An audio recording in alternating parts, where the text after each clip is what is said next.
Sound, On. lighting, On. kamera. Standby. Halo.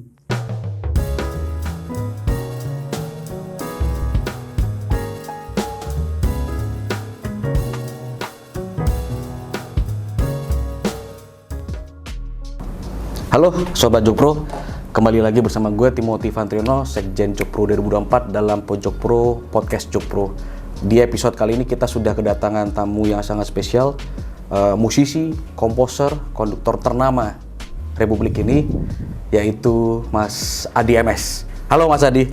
Halo Pak Timothy. Siap. Terima kasih Mas Adi udah meluangkan waktunya datang ke sini. Sama-sama, terima kasih undangannya. Siap. Mas Adi, boleh diceritakan nggak Mas Adi selama pandemi ini kesibukan aktivitas apa aja? Yang jelas absen kesibukan panggung. Oke. Kalau musisi kayak aku kan ada kesibukan panggung, ada di belakang panggung. Iya. Di belakang panggung itu misalnya bikin lagu, bikin aransemen, rekaman lah gitu. Iya. Kemudian kalau panggung ya pasti kita ketemu orang, latihan berpuluh-puluh orang, ketemu beratus-ratus, kadang lebih dari 1.000 penonton. Nah itu yang panggung kita libur dulu. Udah hampir 2 tahun. Hampir 2 tahun. Jadi udah kangen sebenarnya. Kangen manggung ya Mas ya? Ada sih sekali 2 kali ulang tahun TVRI, tempo hari. Dan selama pandemi cuma ada 3 konser lah. Iya. Nah, kalau kita tahu nih, semua tahu Mas Adi ini kan punya orkestra, Twilight Orchestra Mas. Yeah. Nah, Twilight ini kan sudah pengalamannya bertahun-tahun lah Mas. Kalau saya dari waktu kecil tuh ngeliat di TV gitu ya, Twilight Orchestra, lihat Mas Adi dengan begini-begini itu keren banget Mas. Boleh diceritain nggak Mas, gimana sih awalnya Mas Adi mendirikan Twilight Orchestra ini, lalu sekarang Twilight ini sudah perform atau panggung mentas di mana aja gitu. Jadi Twilight Orchestra sebenarnya adalah episode kedua karirku. Episode pertama karirku kan bukan di orkestra tetapi di musik rekaman, di musik industri lah gitu. Bikin album rekaman, Vina Panduwinata, Harvey, Ikang, Krisye, Utha Likumahua dan sebagainya. Nah jenuh di dunia industri rekaman itu. Aku pengen belajar lagi, pengen menggali orkestrasi apa sih, itu kan instrumennya aneh-aneh, terus musiknya kan bisa macam-macam. Kalau kita dengar film-film Hollywood yang nggak usah yang hebat-hebat lah, nggak usah yang serius-serius, yang Tom and Jerry misalnya, itu kan unik tuh bunyi-bunyi instrumennya. Jadi aku pengen pelajari itu khusus, jadi aku tinggalkan sama sekali musik pop yang sebenarnya paling pasti duitnya. Jadi aku tinggalkan, stop, nggak mau bikin jingle juga, nggak mau bikin apa yang tadinya ini income aku kan. Iya betul. Aku stop tahun 91, switch ke Twilight Orchestra ini. Hidup memang jadi lebih berat.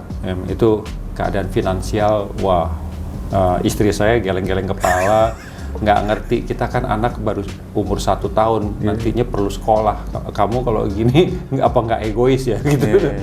Memang dramatik sekali waktu itu. Aku sendiri kalau mikir waktu itu kayaknya, kok nekat ya gitu.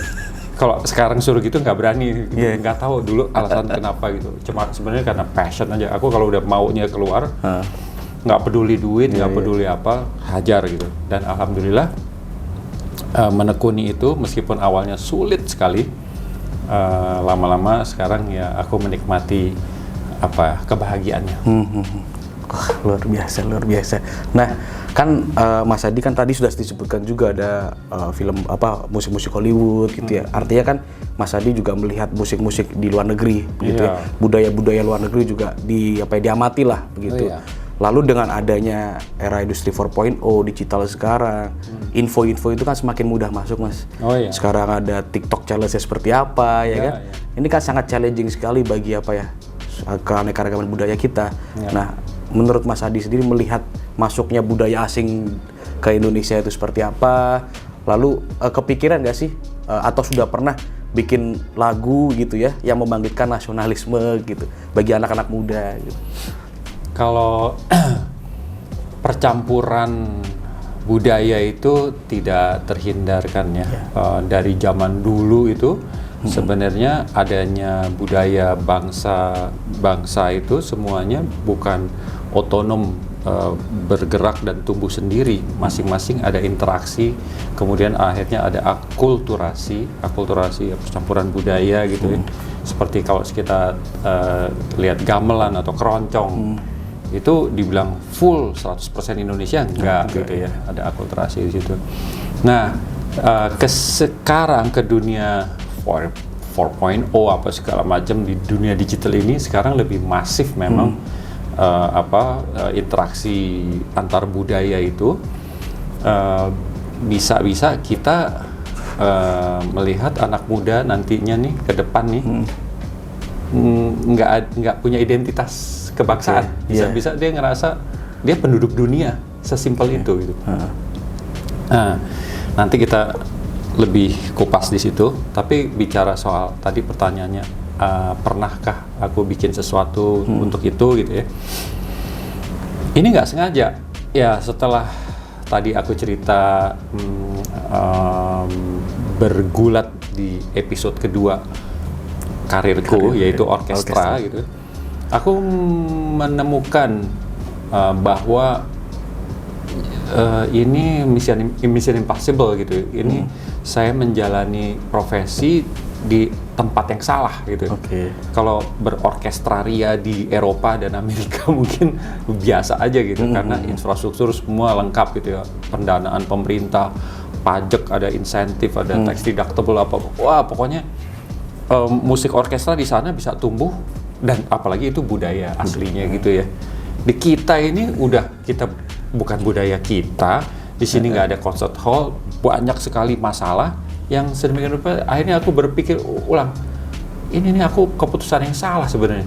Cuma untuk aku balik lagi ke musik komersial, ke pop itu ya, aku malu sama diriku gitu ya. Aku udah putuskan kemarin orkestra, ya aku harus fight. Nah, habis itu mulai muncul nih, setelah belajar aku ke Amerika kemana gitu ya, coba cari sistem yang baik, yang cocok buat Indonesia, manajemennya mentok. Akhirnya aku berpikir apa yang aku bisa lakukan dengan segala keterbatasannya tadi, sehingga apa yang aku lakukan dengan orkes simfoni ini relevan dengan apa yang ada di Indonesia. Nah, ternyata aku lihat, banyak sebenarnya potensi kita yang belum tergarap. Misalnya lagu-lagu perjuangan, itu zaman waktu aku sadar itu tahun 90-an itu, Hari Merdeka aja nggak ada rekamannya. 17 Agustus tahun, cuma orang nyanyi di sekolah apa gitu ya. Kalau toh ada kaset ya paling organ tunggal gitu ya. Indonesia Raya kita rekamannya pada tahun 90-an itu, yang ada tuh yang udah umur hampir setengah abad, udah kerasa-kerasa. Terus nggak ada yang mengubahnya, nggak ada yang menggantinya. Nah, mulai di situ aku muncul di sini kayaknya keasikan berorkestraria itu kayaknya aku bisa salurkan ke aset-aset bangsa gitu, lagu perjuangan, lagu kebangsaan, lagu daerah, lagu apa. Mulai munculnya, akhirnya aku channeling ke situ. Sampai sekarang aku ke situ, jadi udah nggak lagi mikir seperti waktu dulu saya mau jadi konduktor dunia, seperti Zubin Mehta, kelas dunia. Sekarang impian itu udah jauh. Sekarang nggak. Bagaimana dengan kemampuanku dan passionku ini meningkatkan semangat kebangsaan di Indonesia.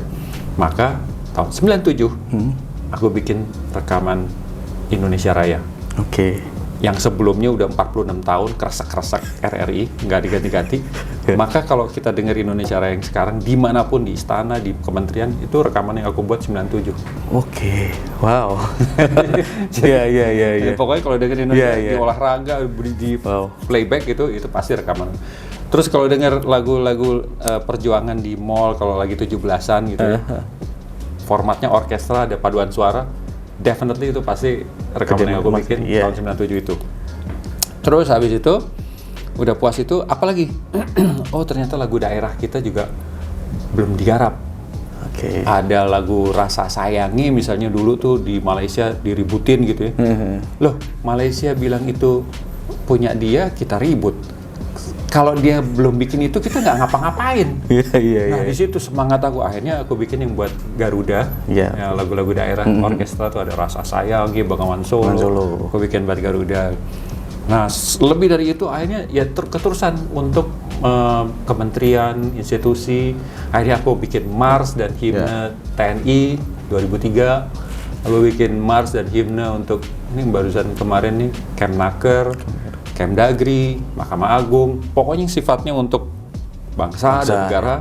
Jadi passionnya bukan ke musik komersial, bukan musik klasik yang klasik aja gitu, tapi lebih ke udah beralih musik yang bisa membangkitkan rasa kebangsaan. Ini menarik banget.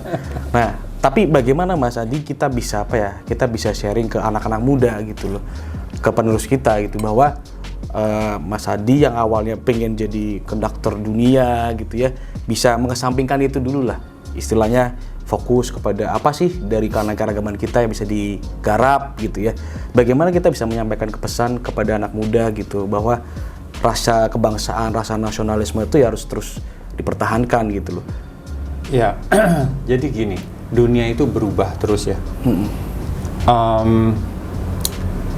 Suatu ketika aku terpikir bagaimana kalau teknologi ini bergerak maju terus demikian rupa sehingga kita borderless gitu ya. Kita lama-lama sekarang saja sudah terjadi apa yang dulu aku sebenarnya khawatirkan. Kemajuan pasti kita harapkan teknologi ya. Tapi impact-nya suka takut aku waktu itu membayangin. Nah sekarang udah kejadian ini, dimana kita bisa berinteraksi dengan New York yang notabene 180 derajat ini kan di belahan yang lain betul, gitu. Kita bisa ngobrol biasa gitu. Zaman dulu tuh aku kalau pacaran sama Memes tuh ya, aku kalau lagi di Amerika gitu, mau telepon dia tuh aku kumpulin koin tuh banyak ke phone box, telepon box telepon tuh ya di jalanan tuh. Kling, masukin koin lagi, kring, ya terus sempat pakai tali juga, benar. Aku kangen juga sama kamu, iya, kring gitu. Kalau nggak mati ya. Sekarang kita bisa easily gratisan WhatsApp call apa segala macam video call gitu ya. Ini pasti membuat kita lebih mudah hidupnya, tetapi juga ada ancaman di situ. Kita bisa lupa tidak punya rasa kebangsaan, rasa identitas bangsa. Jadi gini, kalau dulu itu kan antar bangsa itu saling ingin menguasai satu dengan lainnya karena kekayaan alam. Iya, betul. Kadang-kadang slavery gitu, betul. Tapi lebih kekayaan alam lah gitu ya. Untuk bisa merampas kekayaan alam satu gitu bangsa, dia jajah dulu kan, kolonialisme kan. Dia invasi propaganda. Gitu. Dia datang dengan kapal meriam dung. Artinya fisik.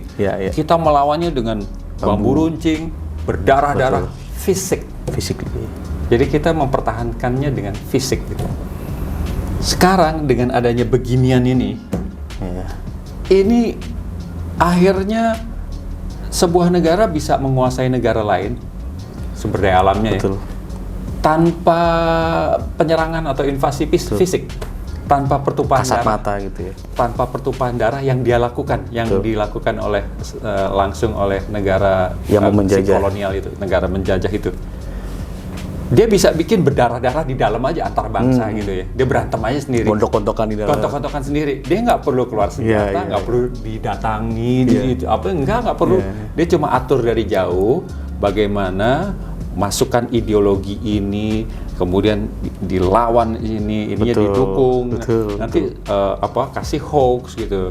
Apa yang terjadi di negara-negara misalnya Rusia kan, kita tahu kan waktu Amerika ada kontestasi politik, bagaimana peran Rusia misalnya, itu suatu negara adidaya yang kecil-kecil ya, kita udah lihat apa yang terjadi di wilayah Timur Tengah, bagaimana sebuah negara bisa dihancurkan dari dalam. Dari dalam. Maka Bung Karno bilang tidak sulit saya menghadapi penjajah gitu ya. Kamu bangsa nanti lain. Kamu akan lebih sulit karena yang kamu hadapi adalah Bangsa bangsamu sendiri. sendiri. Ini terjadi Iya. lebih sulit. Kita sesama Islam aja bisa dibenturkan, sesama Kristen juga, apalagi antar agama gitu ya, dibentur-benturkan gitu ya. Ada aja di Papua misalnya, Iya, iya. itu kelihatan kok ada yang bermain dari luar kan, Iya. bentur-benturkan gitu. Nanti kalau udah Panas. terjadi misalnya tahun 98 gitu, chaos gitu, yang Iya. paling untung kan negara yang terdekat, yang uang kita diamankan Mana? ke Singapura, Iya, ke Malaysia, ya kan? Iya, iya. Jadi setiap ada kericuhan, ada pergolakan di negara kita yang kaya raya ini, sumber daya alam dan manusianya sebanyak ini, kalau pergolakan terjadi, yang paling senang itu tuh negara-negara Negara lain, sekitar. baik yang kecil, yang paling dekat ya Ya. kita, sampai yang Adidaya. adidaya itu yang akan paling senang. Jadi setiap ada krisis kita, coba perhatikan kapal induk kan udah mulai datang Ya, ya. dari negara adidaya kan. Merapat. Ya. Nah, ini yang saya ingin anak-anak muda aware bahwa tanpa kesadaran identitas kita nih bangsa Indonesia gitu ya, kita akan larut dan keasikan digital. Oke, sekarang sih ngeliat seneng BTS, seneng film Hollywood, apa segala macam. Korean drama. Drakor ya. Ya, drakor. Oke, silahkan bersenang-senang, tapi hati-hati kesadaran berbangsa kita nih, identitas kita mesti sadar gitu. Kalau enggak, hati-hati. Yang sekarang yang terjadi adalah di bagian tertentu masyarakat kita tuh sudah panas, gitu. Apalagi menjelang kontestasi politik tuh itu sepanas itu. Jadi kadang-kadang kalau salah kelola dari pemerintah nih ya, kebakar habis. Suriah sampai sekarang nggak bisa beres. Afghanistan udah berapa tahun? 40 tahun ya? Ya, Taliban itu. Itu nggak beres-beres sampai sekarang seluruh masyarakatnya termasuk anak-anaknya itu buta huruf. Nah kalau semuanya karena puluhan tahun nggak ada sekolah, mau sekolah ada bom. Iya. Nah kalau udah tenang hidupnya juga. Kalau gitu menyadarkannya gimana? Orang buta huruf kalau kita nih masih ada ini, misalnya ada hoax, pas kita check and recheck gitu, cross check gitu. Kita bisa karena ada ini, terus kita bisa baca. Lah kalau udah buta huruf semua, tergantung yang di depan dia moncong senjata. Ayo latihan nembak. Akhirnya apa? Intuisi membunuh dan dibunuh gitu. Nah itu belum lagi Yaman, Libya, Irak itu hancur. Mereka cuma agamanya ya paling besar Islam, fisiknya ya nggak jauh beda lah gitu ya. Bahasanya nggak jauh beda gitu ya. Dikit lagi. Kita, wah, bangsa geser daerah aja udah beda. Bahasanya ratusan, suku bangsa ribuan, tersebar di 16.000 pulau. Orangnya 277 juta jiwa segala macam. Ada yang sipit, ada yang belok, ada yang keriting, ada yang hitam, ada yang apa. Bahasanya gila. Kita bisa bertahan sampai sekarang. Luar biasa. Ini karunia yang bisa dipertahankan oleh anak muda. Iya. Nah, tadi kan Mas Adi bahas ekspresi kebangsaan, ekspresi nasionalisme itu ternyata bukan hanya lewat lagu-lagu kebangsaan aja nih Sobat Jokpro. Bukan hanya melalui lagu daerah, lagu perjuangan aja, tapi Mas Adi juga turut vokal lah menyikapi peristiwa-peristiwa kontestasi di 2014, 2019 gitu ya. Bahkan kalau kita lihat di media, Mas Adi cukup getol nih mendukung salah satu pasangan saat 2014-2019. Saya ingat tuh ada cuitannya dari Mas Adi di Twitter, jam sekian tanggal sekian kita kumpul di GBK konser salam dua jari ya kalau nggak salah waktu itu. Konser salam dua jari sampai segitunya. Nah, apa sih yang membuat Mas Adi tergerak gitu loh, tergerak.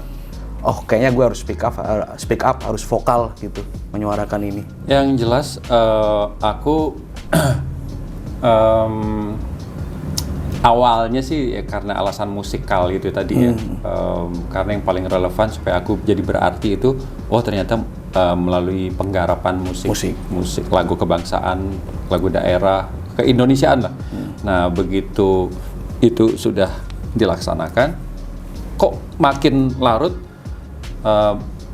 ingin terlibat dalam membangun bangsa gitu ya. Dan aku lihat membangun bangsa tidak hanya haknya atau kewajibannya bapak-bapak yang di atas sana, pejabat-pejabat, presiden, menteri segala macam. Kita semua nih berperan gitu ya.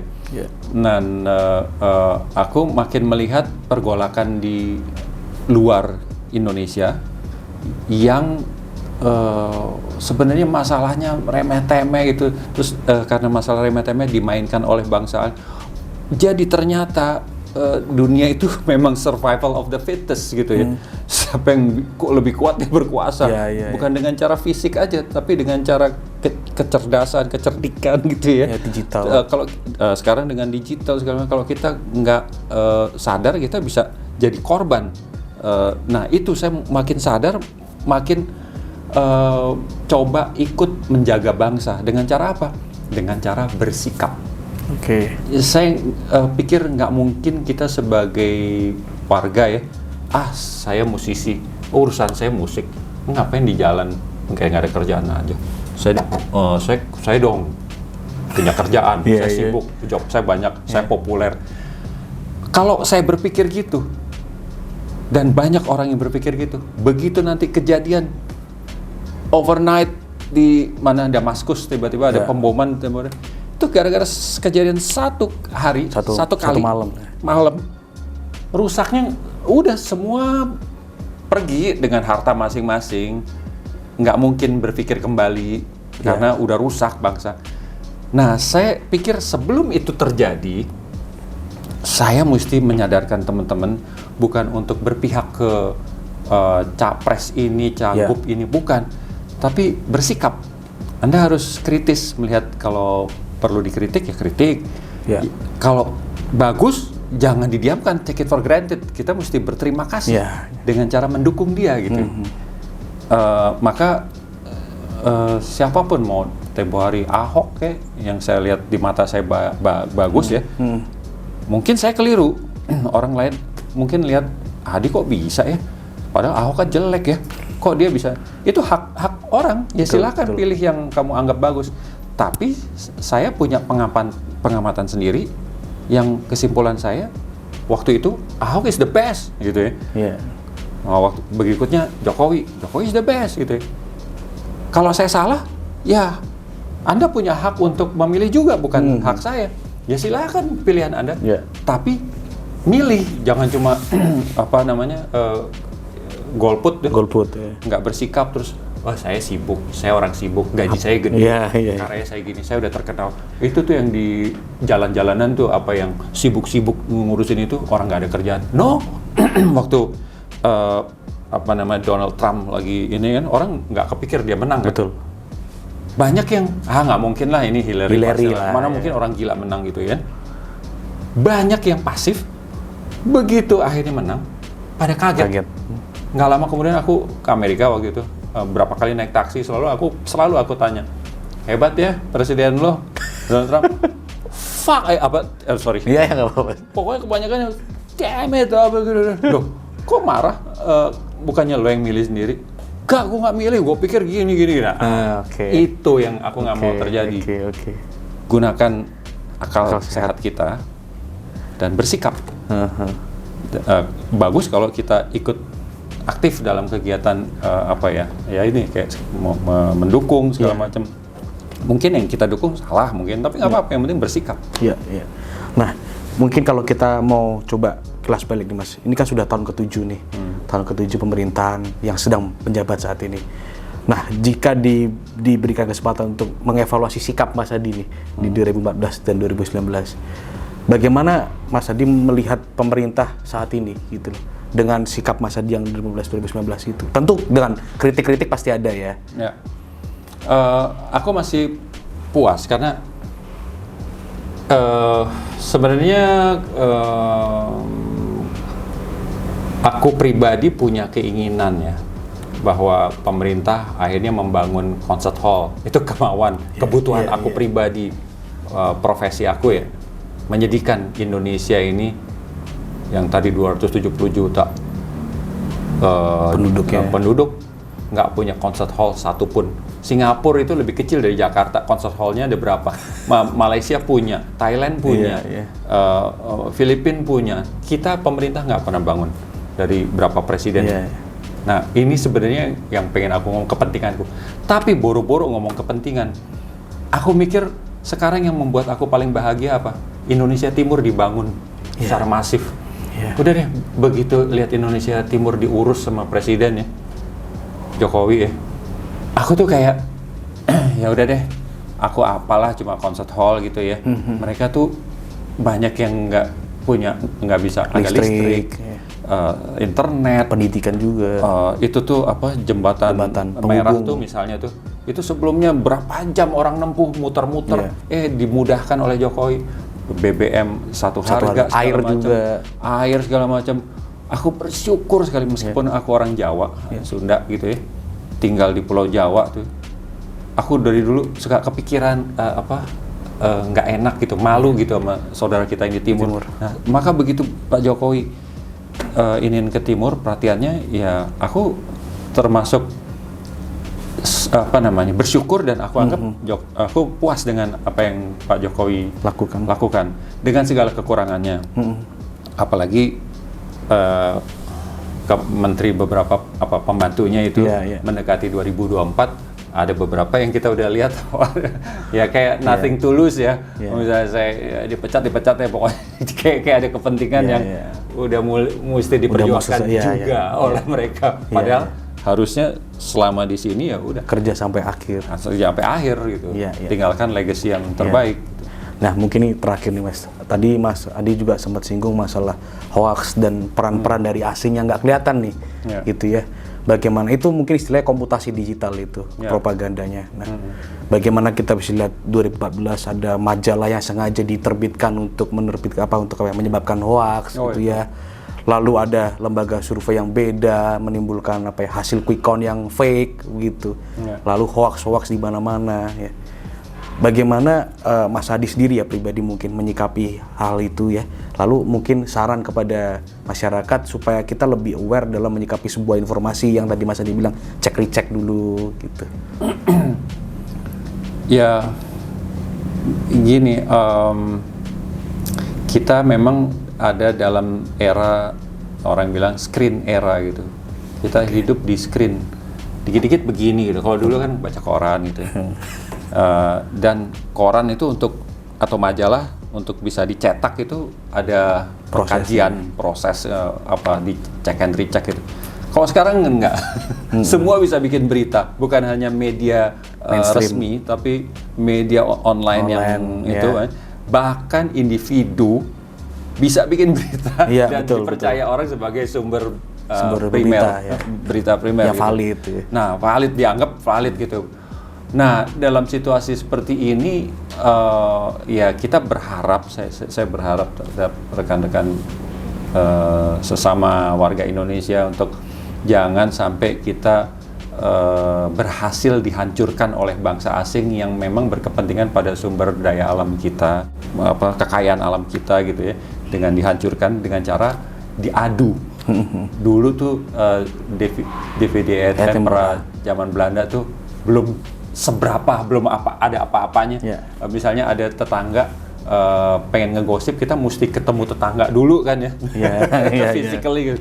Sekarang bisa di kamar begini kita tiba-tiba terbakar. Tadinya kita suka dengan tetangga sini, bisa tiba-tiba terbakar, kita keluar bisa Jadi nggak ada cara lain menyikapi berita atau apa yang kita dapat di internet gitu ya, dengan check and recheck. Sekali misalnya kita coba cari soal kamera, soal mikrofon, coba aja mikrofon misalnya merek tertentu, mikrofon on air judulnya, mikrofon on air di YouTube, di browsing gitu ya. Nggak lama kemudian kita akan dirubung itu. Iklan itu mikrofon juga. Ini, ntar besok mikrofon ini, besok keluar on air-nya, besok keluar mikrofonnya gitu. Itulah karakteristik yang dibuat algoritma ini sehingga kalau saya cebong, saya akan dirubung berita-berita mengenai yang pleasing saya sebagai cebong. Kalau zaman dulu ya. Mudah-mudahan sekarang nggak ada lagi istilah itu. Tapi kalau yang kampret ya tetap aja dirubung. Jadi fanatisme, polarisasi itu mau nggak mau terbentuk dengan lebih masif kita dipertentangkan sampai kita pecah antar bangsa. Ini yang kita mesti sadari, jangan sampai kita jadi korban perpecahan karena kelebihan karakteristik algoritma itu, big data itu yang mempermainkan perasaan kita. Sebisa mungkin check and recheck lah. Belum media tuh ya, kadang-kadang judulnya apa, clickbait kan, judulnya apa supaya orang wow gitu ya, padahal di dalamnya nggak sehina itu. Tapi judulnya tuh sehina itu, orang males untuk baca even sampai bawahnya. Boro-boro mestinya baca terus check and recheck, cross check dulu ya. Ini boro-boro cross check, baca aja nggak begitu, baca headline-nya aja. Tahu nggak? Disebarlah berita yang heboh, yang salah itu gitu. Nah, itu yang memecah bangsa kita. 2024 ini akan lebih seru, lebih panas karena nggak ada incumbent kan, nggak ada petahana kan. Semuanya satu sama kuat lah gitu ya. Itu kalau kita sebagai warga nggak kuat ya, sayang bangsa kita yang terkenal dengan gotong royongnya, modal sosial kita kan, kedermawanannya, keramah tamahannya. Sayang kalau kita bisa jadi kayak Afghanistan, kayak Suriah. Jangan deh. Iya. Siap. Terima kasih Mas Hadi atas waktunya. Sama-sama. Ya, itu tadi perbincangan menarik saya dengan Mas Hadi. Begitu banyak pembelajaran dari Mas Hadi, sharing yang kita bisa pelajari dari mulai perjalanan hidup, orkestra, lalu lagu-lagu kebangsaan, lagu perjuangan, sampai kepada sikapnya Mas Hadi di kontestasi, lalu juga perhatian Mas Hadi terhadap bangsa dan negara kita. Mudah-mudahan Sobat Jopro di luar sana, di rumah sana juga lebih aware kepada isu-isu kebangsaan dan juga nasionalisme harus terus dijaga dan dipertahankan supaya kita tidak terpecah belah karena adanya polarisasi ekstrim ini. Itu saja, sampai ketemu di episode Pojok Pro berikutnya. Saya Timothy Vantreno dan Mas Hadi MS pamit. Terima kasih.